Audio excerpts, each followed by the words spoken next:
రావి చెట్టుకు ప్రదక్షిణ చేస్తే నిజంగా ఏమవుతుంది? ఎందుకు పెద్దలు దీన్ని పవిత్రంగా భావిస్తారో తెలుసా? హిందూ సంప్రదాయంలో రావి చెట్టుకు ప్రత్యేక స్థానం ఉంది. ముఖ్యంగా రావి చెట్టు ఆకులతో చేసే ఈ చిన్న పూజ వల్ల కలిగే ఫలితాల గురించి ఈరోజు తెలుసుకుందాం.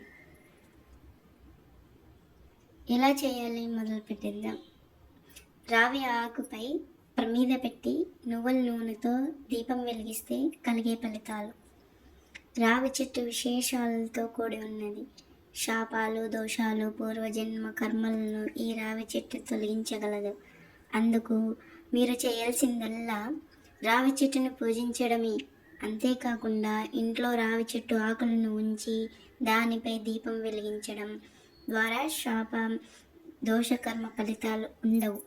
పూర్వజన్మల పాపాలు తొలగిపోతాయి. రావి చెట్టుకు ఆకులను తీసుకొచ్చి దానిపై ప్రమిదలను ఉంచి నువ్వుల నూనెతో దీపం వెలిగించే వారికి అనుకున్న కార్యాలు దిగ్విజయంగా పూర్తి అవుతాయి. అంటే విజయం అవుతుంది అన్నమాట.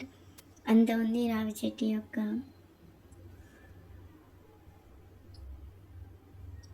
ఇంకొకటి ఏంటంటే రావి చెట్టులో విష్ణువు, లక్ష్మీదేవి నివసిస్తారని భావిస్తారు. అందుకే భక్తితో పూజించి ప్రదక్షిణ చేసి శుభ ఫలితాలు కలుగుతాయని పురాణాలు చెప్తున్నాయి. ఇంట్లో రావి చెట్టు ఆకులు ఉంటే ఈ విషయం తప్పకుండా తెలుసుకోండి. ఒక ప్రదక్షిణతో ఎలాంటి ఫలితాలు వస్తాయో ఇప్పుడు చూద్దాం. Thank you so much.